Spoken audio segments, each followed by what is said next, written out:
Chers frères et sœurs, beaucoup d'entre nous étaient là l'an dernier et pour une part, ce culte de Pâques, comme les cultes de Noël, peuvent nous donner le sentiment que tout cela tourne très rond, au sens où chaque année ça recommence finalement. Pour une part, le petit problème des fêtes carillonnées et notamment de Pâques, c'est que cela peut nous donner l'impression que la vie est un éternel recommencement. Probablement en était-il ainsi pour les disciples qui, le matin de Pâques, alors qu'ils vivaient le deuil cruel de leur maître, se disaient qu'au fond, ils étaient retournés au point de départ, que tout cela n'avait pas servi à grand-chose, si ce n'est à rien. Je les imagine se dire en eux-mêmes, sans trop se l'avouer les uns aux autres, au fond, à quoi bon tout ça? Tout ça pour en revenir au point de départ? Cette parenthèse un peu enchantée des 3 années vécues en compagnie de Jésus était finalement peut-être à considérer comme 3 années perdues, 3 années de gâchées. Et si nous regardons le texte biblique, plus largement, ce constat est encore pire, à vrai dire. Songez que Marie se rend au matin, ce matin que nous célébrons aujourd'hui, dans le jardin où Jésus a été déposé. C'est pour elle, comme pour les autres disciples, la fin de cette histoire. Mais c'est plus que cela. Au fond, si on prend la Bible dans un seul et même regard, cet épisode, au premier verset de Jean 20, dit que c'est la fin de l'histoire du salut. C'est la fin de l'histoire biblique. Le texte biblique, qui raconte l'histoire de Dieu parmi l'humanité, devait s'arrêter là, dans ce jardin, dans le jardin. Vous voyez ? On retourne à la case départ. On est à nouveau en Genèse 3. On était parti d'un jardin, on était sorti d'un jardin, et tout ça pourquoi? Pour retourner dans le jardin. Beaucoup d'efforts pour pas grand-chose. Au chapitre 20, verset 1 de l'évangile de Jean, nous sommes encore en Genèse 3. Jean 20 semble commencer par dire que l'histoire du salut, qui commence dans un jardin, dans le jardin d'Éden, finalement s'achève au même endroit. Nous avions entendu en Genèse 3 que l'homme était mortel. Eh bien, à quoi sert Jean 20? Peut-être à dire qu'effectivement, il est mortel. Même Jésus est mortel. Et certainement, cela ne devait pas être tout à fait du goût des disciples, qui avaient fondé beaucoup d'espoir dans ce rabbi, qui leur avait enseigné des paroles avec une autorité bien différente de ce qu'ils avaient connu auprès des scribes et des pharisiens. Mais il avait été finalement déposé dans le jardin l'avant-veille, lui qui avait été pendu au bois, à l'arbre mort. Jésus qui avait proclamé qu'il était la vie, qu'il offrait la vie éternelle, qu'il était peut-être comme le fruit de l'arbre de la vie, et qui en fait avait été pendu au bois, à cet arbre mort, peut-être comme un fruit mûr, cueilli, mais qui n'avait manifestement pas donné la vie éternelle escomptée. Marie-Madeleine avait subi de plein fouet la décision du grand prêtre, de Pilate, qui prétendaient, eux, savoir ce qu'était le bien et le mal, comme s'ils avaient goûté ce fruit pourtant déclaré inaccessible. Et Marie-Madeleine était venue de bon matin alors qu'il faisait comme encore obscur, dit l'évangéliste, pour toucher encore une fois ce fruit de l'arbre. Nous en étions donc au même point que Genèse 3. Et voyez-vous, si on s'en tient là, moi je comprends que parfois on désespère de la religion, parce qu'elle nous fait tourner en rond. Tout ça pour ça. Moi je dis que déjà, quand l'histoire stagne, ce n'est pas si mal, parce que parfois elle régresse. Et au fond, nous voyons dans cet épisode que Marie-Madeleine fait pire que stagner. Elle est perdue. Elle est complètement perdue. Et on le serait à moins. Elle est comme Ève, qui est perdue dans ce jardin et qui du coup dialogue avec le premier venu. Pour ce qui concerne Ève, un être fourbe comme peut l'être un serpent. Eh bien, vous voyez, il semble que nous en sommes toujours au même point de départ, un point de départ dramatique s'il en est, et peut-être pouvons-nous dire que l'histoire a régressé par rapport à Genèse 3 parce que cette fois il y a effectivement un mort, alors que dans le jardin d'Éden, tout le monde s'en était à peu près bien sorti. Mais cette fois il y a non seulement un mort, mais un mort qui a disparu, ce qui aggrave encore les choses. Comment faire le deuil dans ces conditions ? Et si nous regardons notre propre histoire, au fond, nous pouvons nous dire que nous connaissons les mêmes sentiments intérieurs. Est-ce que notre histoire n'est pas finalement pire que ce qu'elle était il y a un an ? Nous pouvons avoir le sentiment que notre histoire non seulement revient au point de départ, puisque nous sommes encore dans ce temple alors que le royaume n'est toujours pas arrivé, manifestement.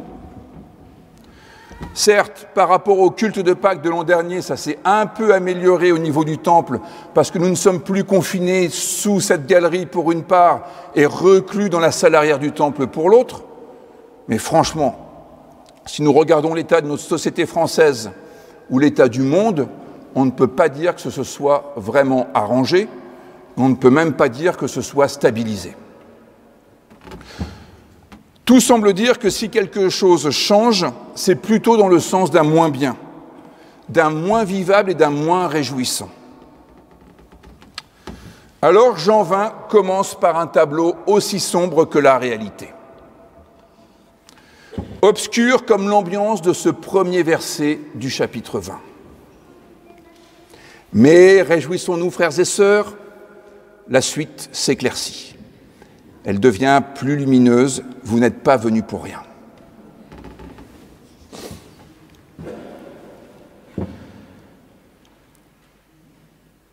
Certes, Marie-Madeleine est perdue. Mais elle n'est perdue que tant qu'elle se fie à ses premières impressions, à son instinct, à sa pente naturelle. Tout s'arrange à partir du moment où elle commence à discuter de la situation avec ceux qui sont autour d'elle. D'abord, les deux anges. Alors vous me direz, rencontrer des anges, c'est pas tout à fait monnaie courante. Il faut bien être à un culte pour qu'on nous dise que quand ça ne va pas, il suffit de discuter avec les anges. D'un point de vue théologique, il n'y aurait rien de plus faux que cette remarque que vous me feriez. Ces anges ne sont pas des êtres extraordinaires, des êtres surnaturels que nous ne pourrions jamais croiser. Ces deux anges, ce sont Simon-Pierre et le disciple bien-aimé par Jésus. Si nous avons du mal à percevoir cela, c'est parce que nos traductions nous mettent toujours sur une fausse piste. Quand nous lisons le texte grec ne dit pas que les disciples retournent chez eux. On se dit, s'ils retournent chez eux, ils ne peuvent plus être là. Mais le texte grec dit bien autre chose. Il dit que les disciples allèrent donc de nouveau vers eux. Et nous, qui sommes habitués à la lecture de la Bible, cela nous rappelle le livre de la Genèse, cet appel lancé à Abraham, qui consiste non pas à s'en aller, mais à aller vers lui. C'est le temps de l'introspection. C'est le temps de la religion au sens de religuérer, relire, la relecture. Simon-Pierre et les disciples bien-aimés ne rentrent pas chez eux, dans leur domicile. Ils vont vers eux, vers leur être intérieur, vers ce qu'il y a de plus profond en eux, pour essayer de comprendre le bouleversement intérieur qu'ils vivent. Les disciples repassent toutes ces choses en leur cœur. Ils ne comprenaient pas encore les Écritures, dit l'Évangéliste.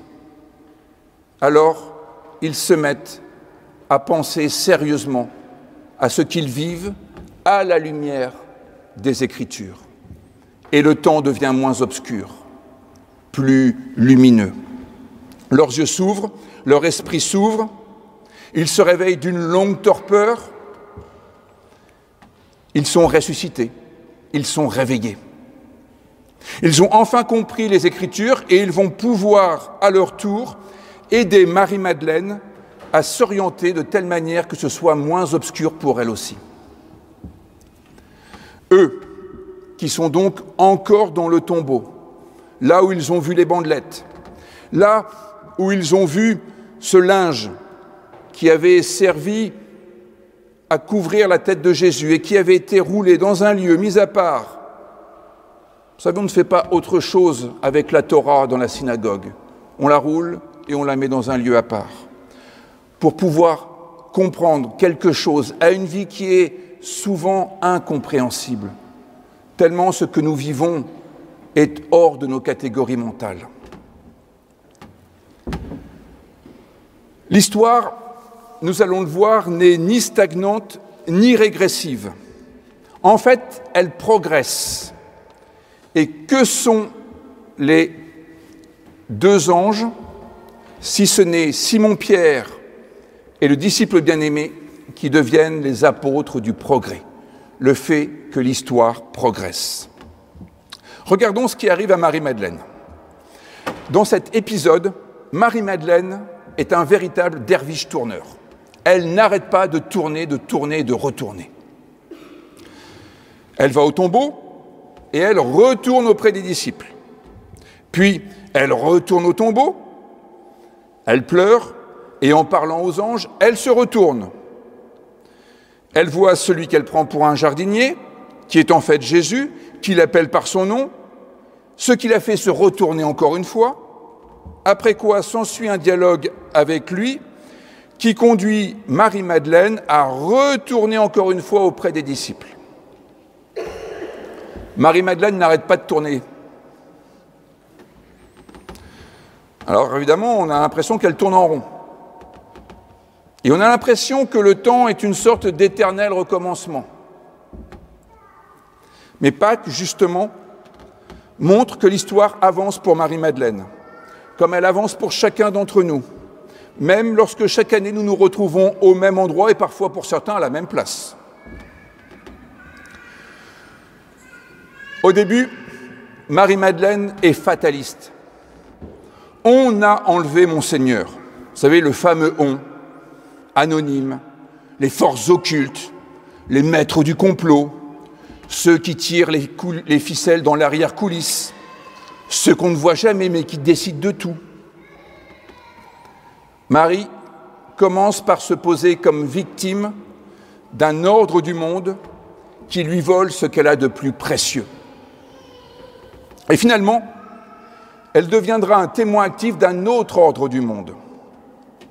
Elle est désormais capable de reconnaître le Christ, c'est-à-dire Dieu à l'œuvre dans l'histoire. En annonçant au verset 18 qu'elle a vu le Seigneur, elle montre aux disciples et à nous-mêmes qu'elle n'est plus obnubilée par les puissances de la mort ou par les puissances qui défont notre histoire. Elle est désormais capable de repérer quelque chose qui est de l'ordre de la puissance de vie dans sa propre existence. la vie qui avance, qui progresse, même dans un contexte particulièrement mortel. L'histoire a avancé sur le plan biblique.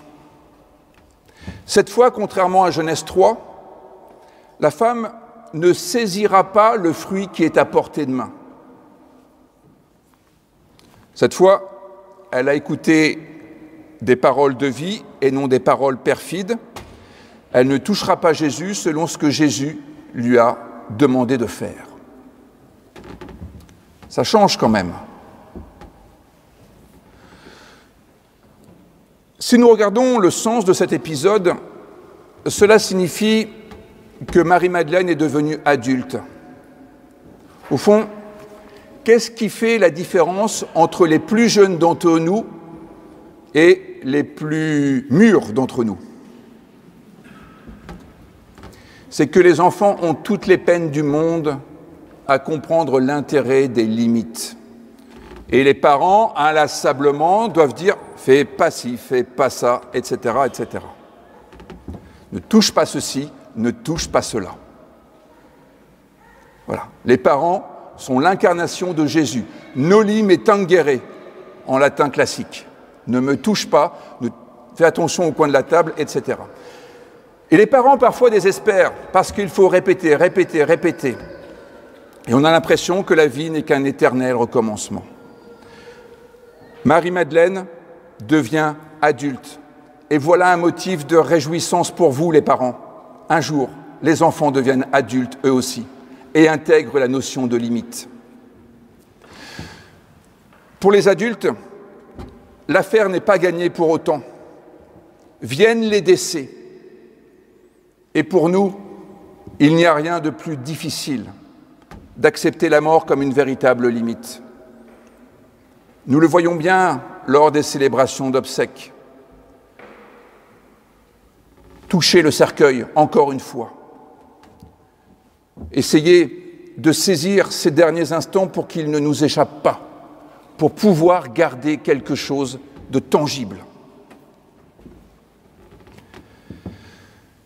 Marie-Madeleine a non seulement intégré la limite de la connaissance du bien et du mal, une sorte de point limite inaccessible, contrairement à Ève qui n'avait pas bien intégré cela, mais elle a intégré également la possibilité d'une existence par-delà la mort d'un proche. Elle a intégré que la mort d'une personne qu'on aime ne met pas un terme à notre propre histoire. La mort qui rôde ne rend pas l'histoire plus absurde. Et cela, elle le découvre parce qu'elle est au bénéfice de ces paroles de témoins qui ont fait leur propre introspection et qui ont découvert que le centre de gravité de la vie n'est pas du côté de la mort, mais bien du côté de l'existence. Revisiter l'ensemble des Écritures, ce que font les croyants, c'est découvrir que l'histoire progresse, en dépit des apparences, et que la vie est encore possible, même dans des contextes qui pourraient lui être extrêmement défavorables a priori. Dans la Bible, les disciples deviennent des croyants à ce moment précis de l'histoire. Ils réalisent que l'évangile de Jésus dit vrai. La vie n'est pas un éternel recommencement. En tant qu'être humain, nous ne sommes pas condamnés à suivre un scénario qui nous serait imposé par des forces supérieures, qu'elles soient terrestres ou supranaturelles. La foi de Pâques, c'est la découverte que l'histoire peut progresser dans le sens d'une vie plus juste par rapport à nos aspirations.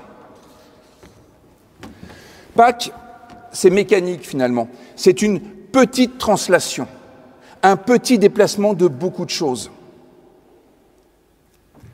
mais qui fait la différence. Le corps n'est plus là où on l'attendait. Autrement dit, l'attente de Marie est déplacée.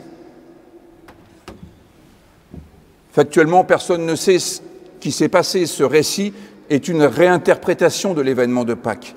Mais dire que le corps n'est pas là où on l'avait placé signifie que la présence de Jésus ne correspond pas exactement à ce à quoi on s'attendait. La suite de l'histoire n'est pas celle à laquelle nous étions peut-être résignés pour notre plus grand malheur. On avait cru comprendre que la vie était un éternel recommencement, mais il y a eu un petit déplacement. Au moins un petit déplacement, et ça change tout. En mécanique, une rotation, ce qui arrive à Marie-Madeleine, qui n'arrête pas de tourner, une rotation et une translation, c'est un mouvement hélicoïdal. Quelque chose que vous allez être beaucoup à éprouver tout à l'heure quand vous utiliserez votre tire-bouchon. Ça tourne et ça avance. Oui, on revient toujours à la fête de Pâques, mais nous ne revenons pas à la fête de Pâques au même endroit intérieur que là où nous en étions l'année précédente. Ça avance, ça progresse. Prenez une vis, si vous n'êtes pas tellement porté sur la bouteille.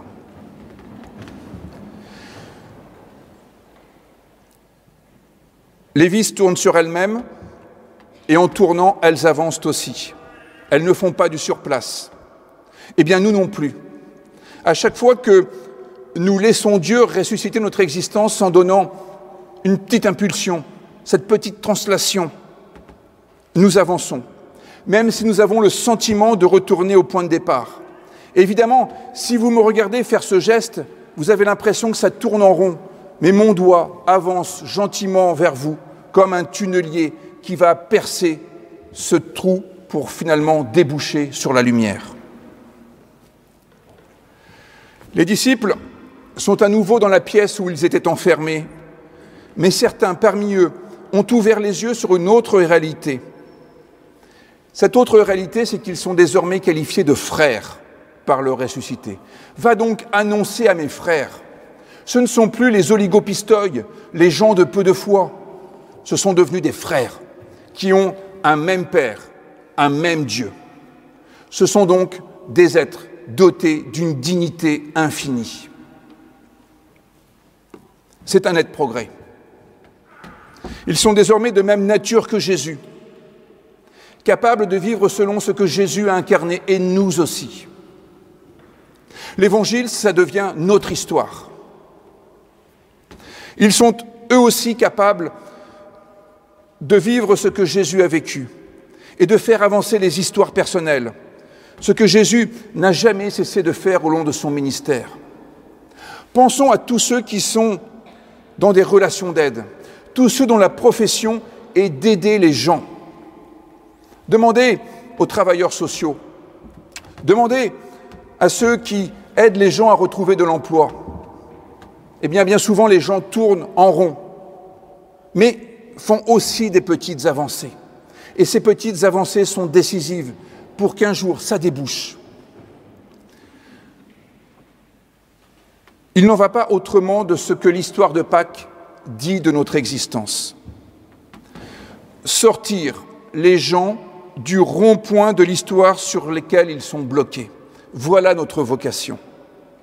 Ne pas les laisser dans un état où ils sont incapables d'exercer la moindre responsabilité. Voilà ce que signifie Pâques. La mort des fausses images qu'on a de la vie et la résurrection d'un rapport dynamique avec une vie qui progresse. Et c'est en vertu de Pâques que nous continuons à engendrer des enfants. La vérité est que s'il n'y avait pas l'épisode de Pâques, engendrer, enfanter, serait la pire chose que nous ferions, car cela signifierait que nous faisons venir au monde des êtres condamnés à vivre toujours la même histoire, ou pire, à subir une histoire moins réjouissante que celle de leurs aînés. Ainsi, vous qui faites partie des plus jeunes de cette assemblée, réjouissez-vous de ce que vos parents, de ce que vos grands-parents sont animés de cette espérance-là, suffisamment chevillés au corps pour vous avoir donné la vie. C'est qu'ils considèrent que c'est un cadeau qu'ils vous font, pas un cadeau empoisonné, un véritable cadeau. S'ils vous ont fait venir au monde, c'est parce qu'ils considèrent que vous vivrez dans un environnement qui sera meilleur que celui qu'ils ont connu. Sinon, ce serait vraiment de la perversion. On n'est pas perverse, on est bien d'accord. Si nous enfantons pour des raisons évangéliques, c'est parce que nous considérons que le monde devient plus humain qu'il ne l'était. Même si les apparences peuvent être parfois trompeuses parce que nous ne voyons que les trains qui arrivent en retard. Mais nous regardons aussi les avions qui partent à l'heure. Et notre vie décolle. Oui, nous revenons trop souvent sur des cases barbares. Et notre actualité nous le montre cruellement. Mais une conscience plus vive de ce qu'est l'humanité nous fait réagir pour endiguer les barbaries, pour endiguer les violations des droits fondamentaux, pour endiguer les violations des états de droit. Nous sommes plus conscients que nous ne l'étions autrefois de ce qu'est une société juste et humaine. L'histoire progresse, notre conscience progresse. Oui, il y a toujours des personnes qui souffrent, des personnes malades, il y a des personnes qui meurent. Mais lorsque nous nous laissons gagner par la grâce divine, nous sommes en mesure d'associer notre énergie, notre intelligence, nos savoir-faire à ceux qui luttent contre les malheurs, à ceux qui soignent les corps et les âmes, à ceux qui cherchent les moyens de rendre la vie infiniment plus satisfaisante. Et la vie devient infiniment plus satisfaisante pour tous ceux qui en bénéficient. Et alors la vie progresse. La qualité de vie progresse dans le sens d'une plus grande humanité, dans le sens d'une plus grande dignité pour chaque personne.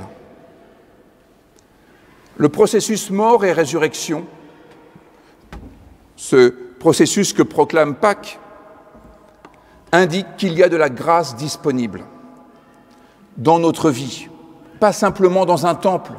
Dans chaque aspect de notre vie, il y a de la grâce disponible pour faire progresser la vie vers l'incandescence.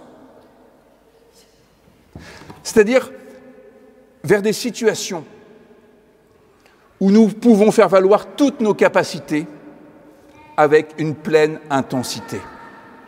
Alors voilà encore, mes plus jeunes amis, pourquoi les parents sont tellement insistants pour que vous réussissiez vos études. Pâques peut aussi servir à justifier les études et l'insistance des parents envers les étudiants et les écoliers. Et je vous assure qu'ils ne m'ont pas payé pour cela. C'est par grâce seule que je vous le dis. C'est que les études, pas simplement à l'école, collège, lycée, études supérieures, mais aussi au catéchisme, aussi dans des loisirs qui ne sont pas là simplement pour vous divertir. Les études, dans toutes ces rencontres que vous faites, non pas avec des gens perfides comme le serpent, mais avec des anges qui vous feront découvrir les grandes vérités de notre existence, vous permet de découvrir vos talents, de manière à les faire valoir. Découvrir tous vos potentiels pour les faire valoir, pour que votre vie ne stagne pas, mais qu'elle progresse.